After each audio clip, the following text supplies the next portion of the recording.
Live from downtown Detroit, Local 4 News at 6 starts now. A teenager attacked by an officer at the Warrant jail is going on the offensive, taking the city to court for tens of millions of dollars. Thanks for being with us here at 6 o'clock. I'm Kimberly Gill. I'm Devin Skillian. Officer Matthew Rodriguez fired from Warren Police this week for that incident in what the police commissioner called a clear and obvious decision, but that is far from the end of the story. A new lawsuit says the city should pay, arguing the other officers seen in the video were not trying to stop the attack, but were instead part of it. Here to help us sort out the claims is Victor Williams. Victor, good evening. Yeah, good evening, Kimberly and Devin. We all knew that a lawsuit was potentially coming down the pipeline, but we had no idea it would be coming out this quickly. Not only is the city of Warren and the officer who is allegedly responsible for the attack listed as defendants, but the other two officers that were in that room as well. The officer said, "Hurry up and take the picture, you little," and he said, "I ain't no." Just 14 days after the now viral moment of an officer assaulting a 19-year-old carjacking suspect, a lawsuit has officially been filed against the city of Warren on behalf of Jaquan Smith and Fire Law. He's about double the size of him. The 30-page complaint is now seeking $50 million in damages. Jaquan's aunt Tanisha Banks is just happy he's still here. The first thing that ran across my mind, did he survive? Commissioner Bill Dwyer commenting on how quickly the lawsuit was filed. Why do they have to rush to doing that? I wish I could have got it filed sooner, but we did it as fast as we possibly could.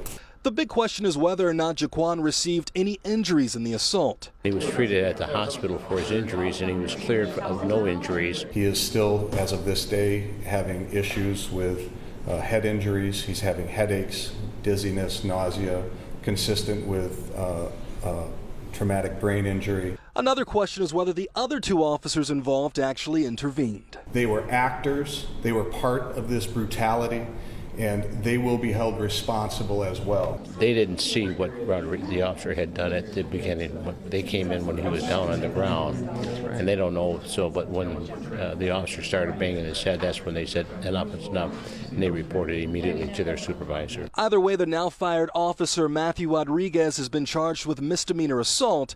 It also turns out he has a history of alleged excessive force. There was a lawsuit against him, and it stemmed from one occurrence with two different plaintiffs. One of them was settled, one of them was dismissed on qualified immunity. And Jaquan is still behind bars, but of course we're going to keep our eyes very closely attached to what happens as this lawsuit unfolds. In Warren tonight, Victor Williams, Local 4. Okay, Victor, thank you.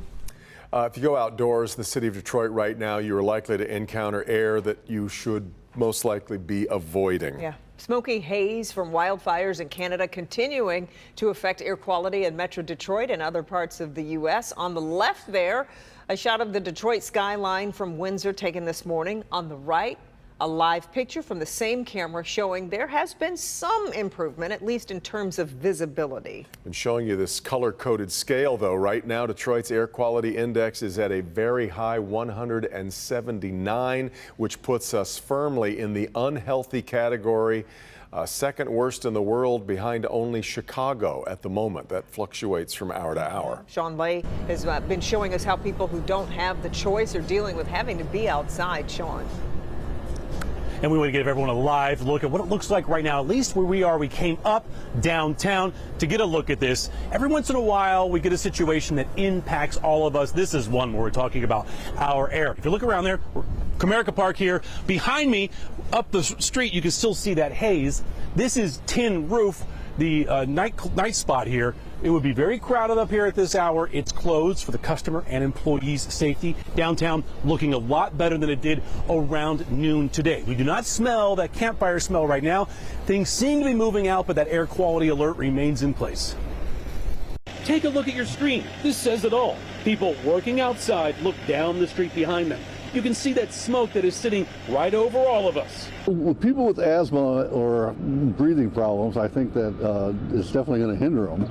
With me, myself, later in the afternoon, the air is much thicker when it's hotter out. Tin Roof across from the ballpark is the busiest in the Tin Roof chain, but its rooftop tonight is closed. Just with the air quality, obviously, as of 2:35 in the morning, Detroit is the worst air quality in the world. So out of the safety for our staff and, of course, our guests, we want to just not have it open. State environmental experts tell us it's the really, really small particulates, the stuff that can get past your internal filtration system and actually get embedded into your lungs. And that's what we regulate, and that's what we're concerned about right now. this smoke is impacting us differently. Malika King has eye issues. It's been burning my eyes. I've been very irritated, and I have slight headache. And if you're outside for a long time, some are headed inside to the ER. For a long time, it can cause breathing issues to the point where maybe you're going to need a breathing treatment, come in for oxygen, just some pain, some sore throat. Back here live, a top 10 roof looking south, of course, into downtown. Still smoky there. To the east, you can see a little bit of blue sky. We haven't seen that in about 24 hours. To the north here, still very hazy, still very smoky. A lot of municipalities and police departments are giving away free masks at their departments. We have the entire list on our website. Click on Detroit.com. Kimberly, Devin, I covered wildfires in Arizona. This is exactly the same. Smells and feels the same, but it's over the city. We've never seen anything like this before. That's exactly right. All right. All right, Sean. People, by the way, have been sending us my picks through clickondetroit.com looking like this. The smoky air, decreased visibility. This was the scene this morning in Commerce Township. Yeah, there is the prospect of improvement in terms of the air quality, at least for a while. Kim Adams is tracking that for us. Kim? Well, keep in mind, air quality comes and goes, and it can change very quickly. So just 2 hours ago, we were at a 211. The scale goes from 0 to 500. We were at 211, which is very unhealthy. And then now we've improved to 179, but that doesn't mean that 30 minutes from now, we won't be back to 200 again. That's how quickly it can change based on the wind blowing that smoke down from Canada.